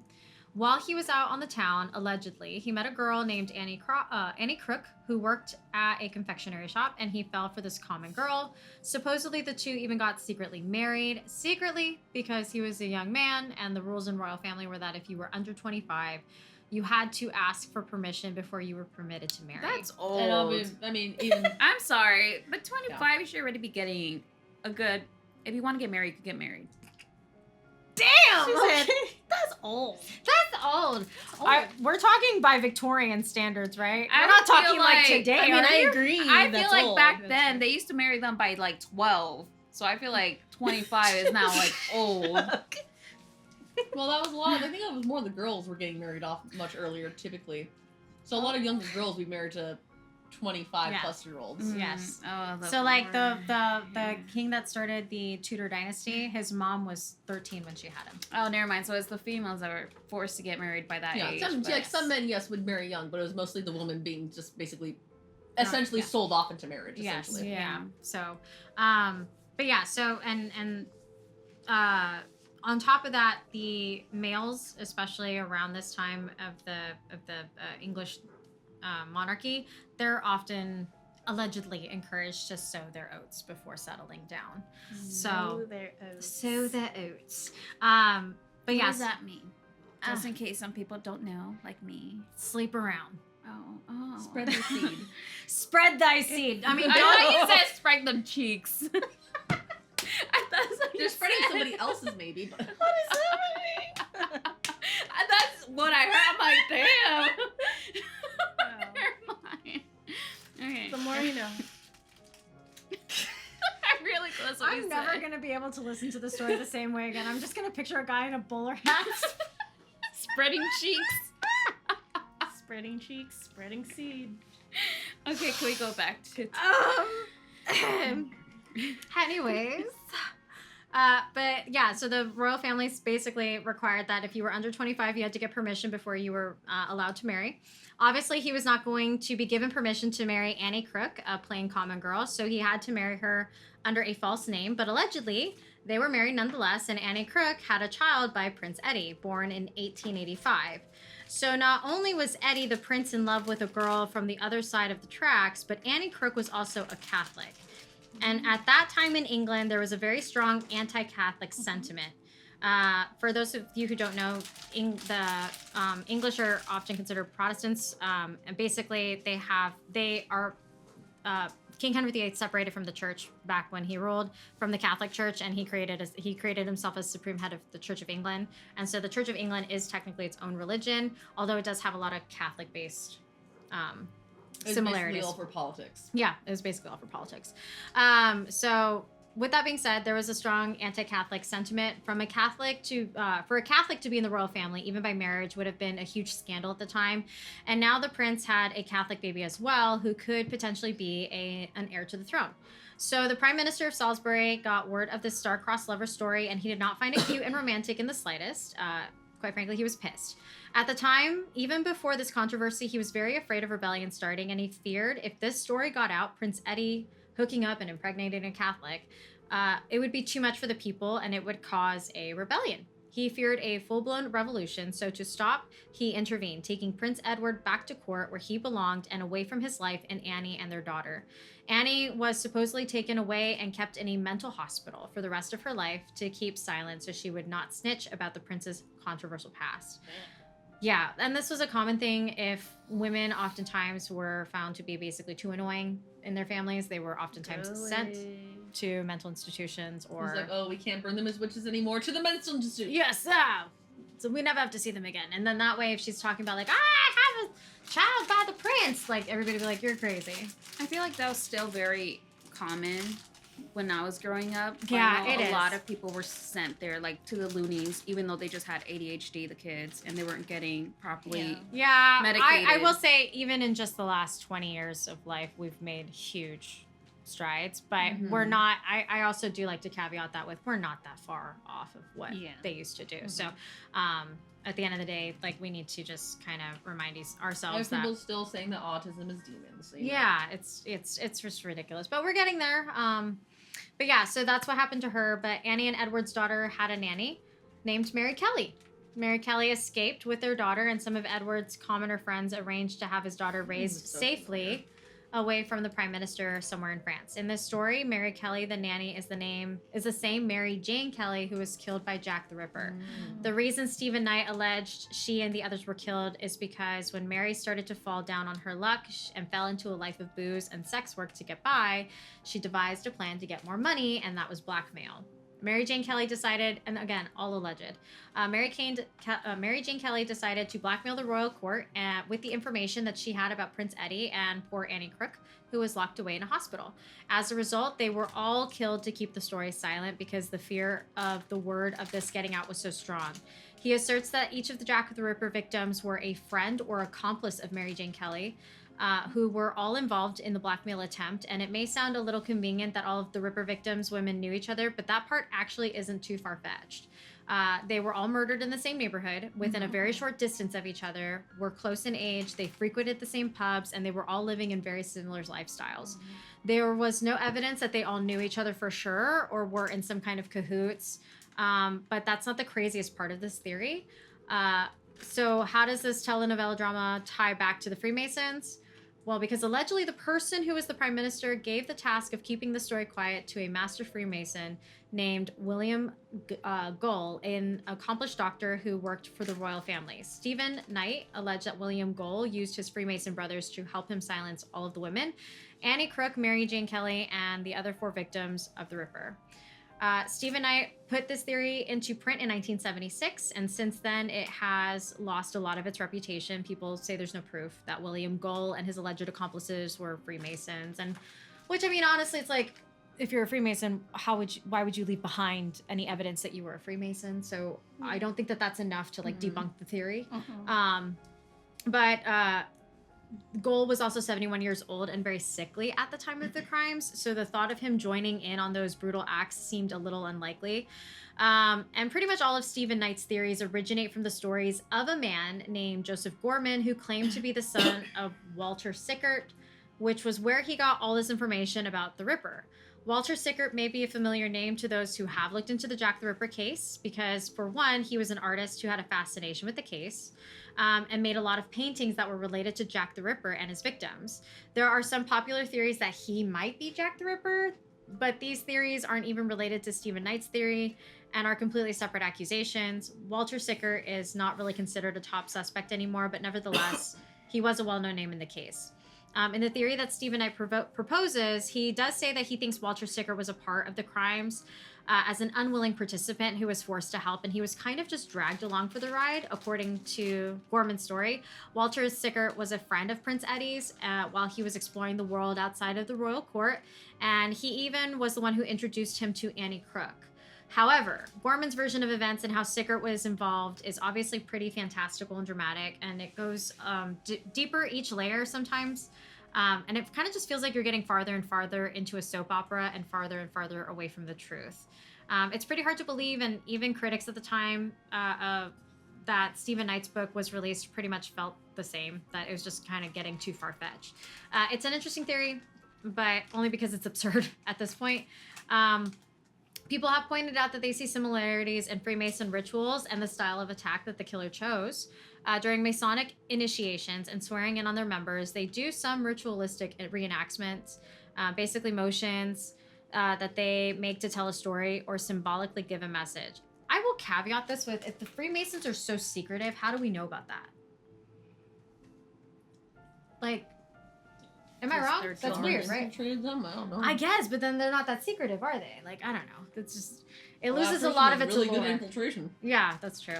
But I feel like as soon as that information would have gotten out, they would have like completely changed all of their ritualistic things to something else.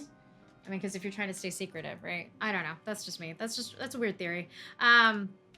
But they make these hand and body motions allegedly symbolically to promise that they won't betray their other Masons, or else they will die in these violent ways that are being reenacted, like their throat being slit and their insides being removed, which again sounds similar to the things that happened to the victims. Mary Jane Kelley had her heart removed, and several of the victims' skin was flayed off and placed over their shoulder, or their intestines were laid out over their shoulders as well, so their deaths and bodies potentially have the imagery of a Masonic ritual. Another reason that this theory resonated with some people is because of a mysterious message that was left behind at one of the crime scenes. While the police were investigating the death of the 4th victim, Catherine Eddows, they found a bloody piece of clothing that they confirmed did belong to her, and therefore was almost certainly in the possession of the Ripper who killed her. And on the wall behind this piece of clothing, they discovered graffiti, which said the Jews, spelled Juwes, are the men that will not be blamed for nothing. Nobody's completely sure what the graffiti means, why it was left behind, or what it would have to do with anything with the Ripper murders. But the most common interpretation is that it was simply written to throw the police off the real serial killer's trail, and basically incriminate the Jewish community. This would make sense because one of the most prominent suspects at the time was a Jewish man. And he was infamous for being violent and with local sex workers. This accusation has caused a lot of problems for the Jewish community, and that was already quite persecuted and mistreated in the area. And the Ripper could have been trying to use that as a smokescreen to further hide his true identity. Some people have looked deeper into the graffiti and found other possible interpretations of the mysteries. The spelling of Jews, Jewes, caught the attention of some who study Freemasons because the Masonic lore, they tell the story of a trio called the Jews, Juwes, who killed their master.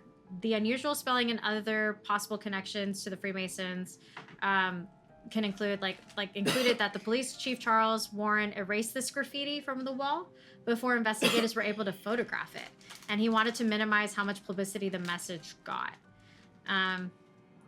Which honestly, it could just be that he was just trying to minimize any backlash to the Jewish community. So again, take it with a grain of salt. There's a perfectly reasonable explanation for this, and that was that he didn't want any violence thrown to the Jewish community. And he didn't want the message to incite a riot or create an escalation. However, Stephen Knight and others theorize that the reason the police chief wiped the graffiti off the wall is because he must have also been a Freemason. So people found this compelling, and allegedly Stephen Knight did receive confirmation that Warren allegedly was a Freemason. The Freemason Society, by the way, heavily denies all of this and disputes the story in many ways, but I'm sure Stephen Knight would argue, of course they do. Why would they admit to brutally murdering 5 women in cold blood and slowing away another? Again, if they're so secretive, who from the Freemason Society is denying it? Do they have a press secretary? A person? Do they have an address they write to that the Masons just respond from anonymous? Do they just show up anonymous and they just have masks on? They could be like that. What if anonymous are the Freemasons? They could be like that high society, high society. The secret, secret organization, but they have the extravagant robes, and it's you know about them because they wear the fancy clothes, but it's you don't really know. About. Yeah, that's true. It's just it's weird. But again, they deny everything. There's one theory you may hear tossed around is that several Freemasons were involved in Jack the Ripper case, and their powerful secrecy and influence helped keep it unsolved. But with that being said, there's one last major suspect, and we're going to go over, and it's Aaron Kosminski. Sorry. I probably should have looked this up before. Kosminski is the subject of a recent uproar about how the case was finally solved. A historian named Russell Edwards came forward with this claim, citing new DNA evidence that confirms that Aaron Kosminski was the dreaded and infamous Jack the Ripper who had eluded capture for almost 140 years. So who is Aaron, and how could he have done this? So Aaron's such a fucking great serial killer. Oh no, it's Aaron! It's Aaron! It's Aaron! Not Aaron! Oh my god, I would not have been able to survive in Victorian society. There are not that many details known about Kosminski. I'm going to call him Aaron because I cannot continue to say Kosminski without dying. But we do know that he was a very troubled man. He had emigrated from Poland in the 1880s and landed in Whitechapel, the poor and destitute neighborhood where all the Ripper victims were slayed. He is listed in records as being a hairdresser or a barber. But he also did not seem to be employed anytime recently, or that he was even actually employable. He had trouble caring for himself, and as an adult had to live in his siblings' homes, getting care from them to survive. And it was said that because of his mental illness, he did not bathe. He would eat food. Yeah, well, that's kind of Victorian. I think everybody's smelling better, right? Everything's been smelly. He would eat food out of the trash because that is what, quote, he was told to do. And presumably voices or other form of auditory hallucinations would plague him. He had a fear of eating food that was offered to him by other people. It was just something that he could not shake, no matter how irrational it was. He was diagnosed with paranoid schizophrenia, and based on later accounts from people who interacted with him, he did not speak much English, usually using his native language of Yiddish. He suffered from hallucinations and extreme paranoia that over the 53 years of his life only worsened with age and drove him into the brink of insanity and even close to starvation at times. In 1891, 3 years after the final canonical Jack the Ripper victim, he was found. After the final canonical Jack the Ripper victim was found, Aaron was committed to the asylum after threatening his sister with a knife. He was confined to asylums until his death in 1919, where he died while in their care, having never been deemed fit to live outside in the outside world again. However, reports from when he was in the asylums did not match the profile of a brutal, manipulative, calculated killer like Jack the Ripper. He did have rare fits of seemingly random, uncontrolled anger, but it was not the cold and calculated precision that was expected of the Ripper, who was performing autopsies on warm, recently slaughtered bodies in the streets of London. He was described by the asylum as dull and calm and actually quite lazy. His profile sounds more like the sad life of a man being tormented by mental illness that ravaged his mind, not depraved, sadistic murderer. However, there is some credibility to the idea that he could be the Ripper. Even before Russell Edwards made his claim of solving the case, Aaron was apparently a barber at some point in his life, and at least claimed to be. And at the time of the Ripper murders, barbers were more than just your local hair cutter. They were actually considered a poor man's surgeon. They would study anatomy because of their sharp tools and steady hands made them great for doing minor procedures like bloodletting, tooth extraction, even minor amputations like fingers and toes. It's crazy. I know. Wow. It's like cosmetology today ain't got nothing on that. Just grab a strand of hair to tie that Yeah, off. I mean, yeah, it's, you know. And though we don't have any evidence that Kosminski's cut hair, let alone cut off people's toes, technically, if he was a barber, like it was claimed, he does fit the Ripper profile of being someone who had experience with sharp objects and precise cutting books. Or sorry, Tools. precise cutting tools. I didn't know I could cut with books, damn. I know, right? You just walk around with a book and you just hit people and just cuts them in half. It's like, read this book! And anyways, Kosminski was also considered a top suspect at the time of the murders, with policeman Melville McNaughton citing that he was homicidal and hated women, especially of the prostitute class, in McNaughton's own words. But it isn't clear how the police came to that conclusion. Presumably, though, some were questioning or other investigation of Kosminski that was done at the time kind of just pointed to him, but it isn't stated when or how these characteristics of Aaron were found. Another officer from the time also implied that they knew the killer was a, quote, Polish Jew, and, I hit myself, and that the only person who had ever seen Jack the Ripper did identify Kosminski as the killer.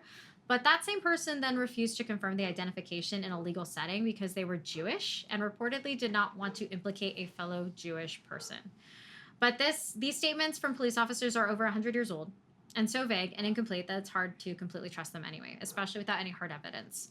That brings us to 2025, when historian Russell Edwards hit the headlines with the bold claim of solving the unsolvable mystery that is Jack the Ripper's case. Russell Edwards had purchased a shawl that he says was recovered from the crime scene of Catherine Eddows and the fourth canonical victim of Jack the Ripper, and DNA testing was conducted on the shawl, and small blood stains proved the shawl belonged to Catherine Eddows, and more shockingly, that there were semen stains found on the shawl, and when tested against DNA of the descendants of Kosminski, the results came back overwhelmingly positive. Russell Edwards alleged that he had in his possession an item that was found at the scene of the Ripper crime and Aaron Kosminski's semen on it. It was a shocking discovery that seemed to blow the case wide open or technically close it. However, many experts are not sure, including myself. I'm not an expert, but I distrust it. It does, because the issues with this evidence are varied. For one, the chain of custody issues with the shawl. Russell Edwards said he bought the shawl in 2007 at an auction where it was claimed to have been found on Catherine Eddows' body when she died. The shawl supposedly was being kept by the family of a former policeman who worked on the Jack the Ripper case and was passed down through the ages, but historians are very suspicious of the story because the facts aren't lining up. The former policeman in question worked for a completely different division of the police than those who would have worked on the Ripper case. It's a family heirloom story, and maybe it's true, but it isn't proven to be true, and it can't be proven to be true at this point. So we'll never really know for sure. Even if the shawl is legit and really did belong to Catherine, who knows how many hands it's touched from this time until it was found, or until Russell Edwards received it. It hasn't been properly preserved and protected as a piece of evidence at this time, which muddies the DNA results even more than they already were, which experts were already calling into question from the start, because of the type of DNA testing that was done called mitochondrial DNA, which is not as strong as other kinds of DNA testing.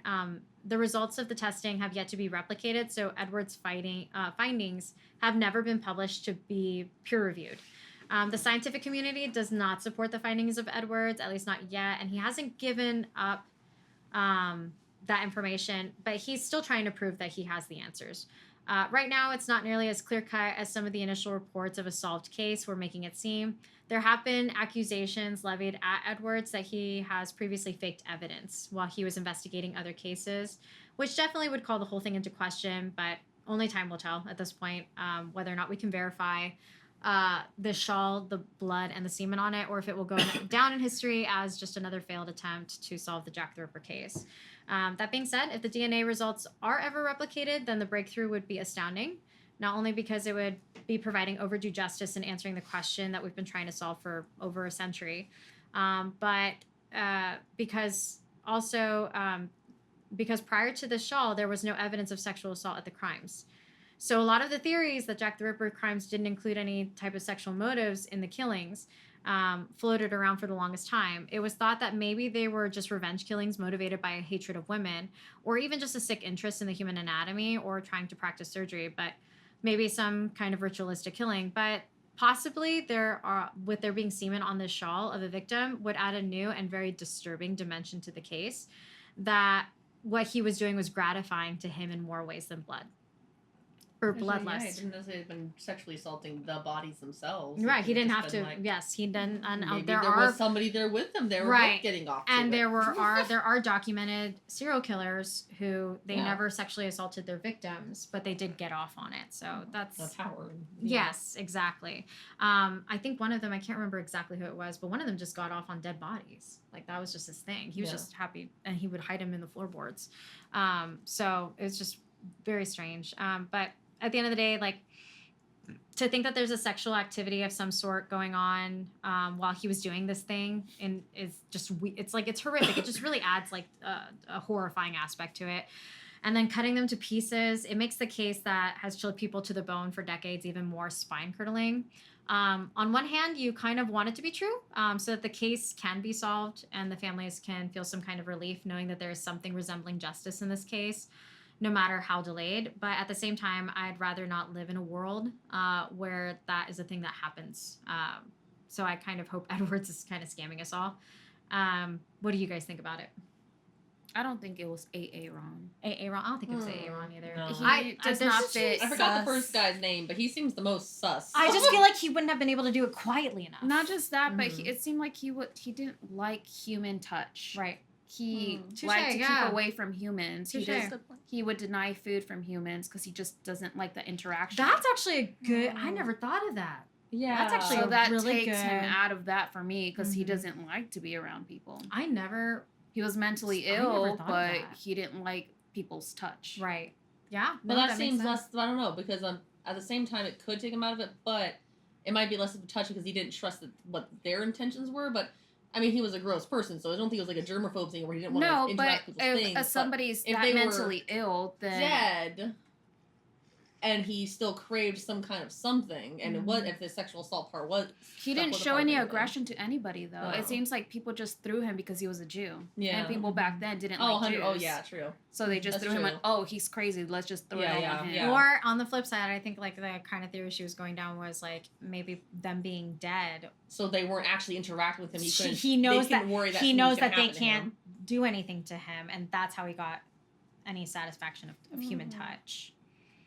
Is just knowing that they're dead. But no, I think I don't think so. Yeah, I still don't think it's him. Yeah, like, but it's the least that's not. to me. Yeah, I mean, like you have to it's good to play devil's advocate on that situation. Yeah. But yeah, no, I just think he, based on the schizophrenia and stuff like that, when they're in the rages and stuff like that, they're not calculated, cool, calm, collected. They're not quietly killing people. Yeah. Like.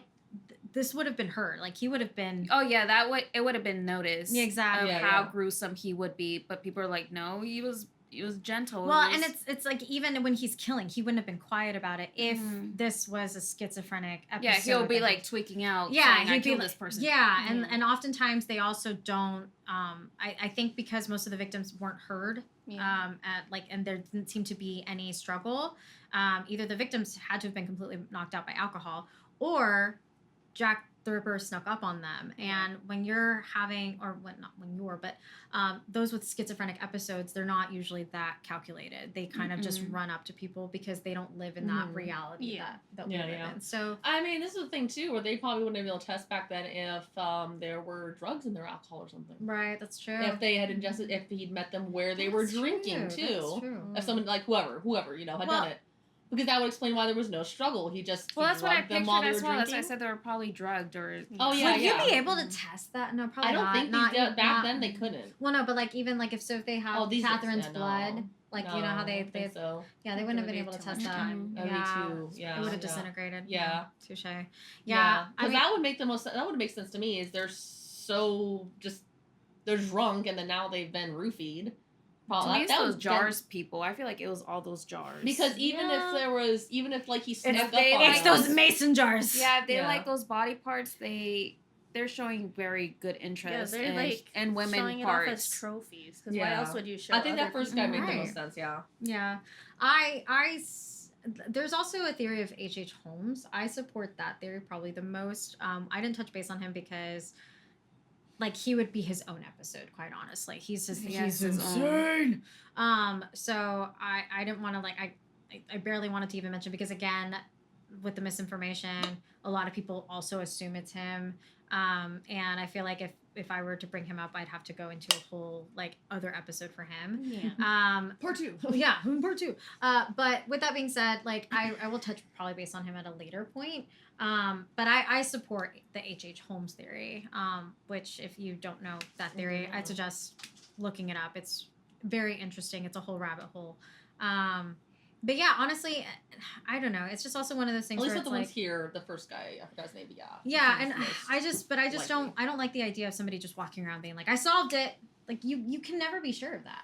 No. You really can't. They like, just want that fame from it. Right. Yeah. And, like, and I the first did it. one. Right. And I understand that, like, it's so separated from today's society that it's easy to kind of get lost in it and think that there's, like, a sense of, like, there's that, oh, you know, it's this, like, that the closure won't matter or that it's important to have the closure. I think at this point we're just so far from it happening. It doesn't affect anyone at this point. Exactly, at least not significantly enough, and quite frankly, to set the expectation that there's ever going to be closure is just not realistic. Like at this point, you can argue left, right, and center, but at the end of the day, I truly believe Jack the Ripper is always going to remain a mystery. You're never going to have somebody that you can 100% say and pinpoint. Well, especially the further away we get from that time. Right. The more of a mystery and again, I think it's that bias that plays heavily is like, you know, not only just against women, but against sex workers, and all that stuff. And so I think that's just even like I said, the news reports, they're so heavily biased on selling the papers. But even just like when we were like going over here, it didn't really strike me as something that was like against sex workers. Sex workers. It really just sex workers. Sex coworkers.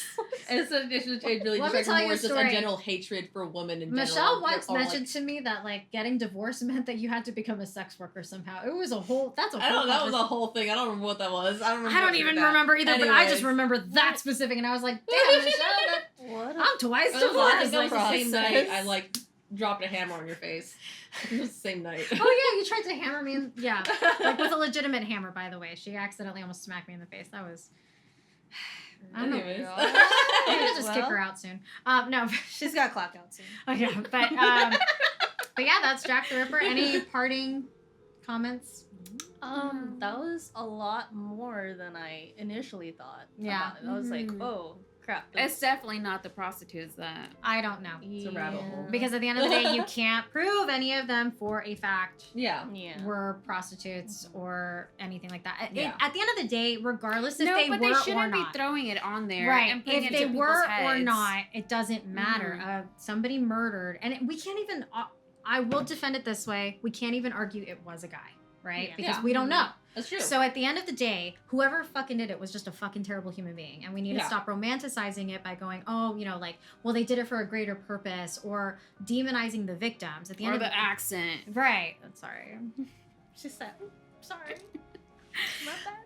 Anyways, but no, at the end of the day, like, Jack the Ripper was a shitty human being. and doesn't deserve to be idolized and deitized in the way that he has been. So, Yeah. Don't do it. get better idols. Thanks, Bailey Stop Sarian, it. for that quote. But It's yeah. okay to have an interest in these things and want to know more about them. It's not okay to want to be like this Yeah. or think there's any good reason for it. Right. Yeah. Like it's guys, there's so much better things that you can be interested in. Like, Yes. there's actually K-pop demon hunter. exact K-pop demon hunters. You know, like that's Coloring anti-heroes, like Batman. Yeah. That's a good one. You know, commit crimes for the greater good of I justice. like being in a band. Being in a band. That's a good way to go. I like to color. I She like. made me color. I did. I made both You of y'all. too? I had to Everybody? color at the hospital. She did make you color. At the I hospital. did. I did. And then I not only did I make her color, but then I bought her own coloring Yes, book. I and was her own coloring at the colors. hospital. But That anyways, sounds nice. If so you really feel ooh, the need to kill, pick up a video game and just do it in there. Don't do it in real life. maybe that's what we'll do. Be like me. That too. Okay. But that's what we'll do for one episode. I'll just make all of us color while we talk about this kind of stuff. So, but We should I'm play video down for games too. oh, that'd be fun. We'll figure it out. Yeah. Anyways, yeah. So just shout out to my bestie Alex of 20 years, Thank you, Alexandra Trolley. Alex. She was the one who did the script for the show, and shout out to our producing. Thank you, guys. Yay! Thank you. And then thank you guys for joining me today for the first episode of Doom and Groom. Yay. Anyways, have a good night. Bye. I need to go drive home.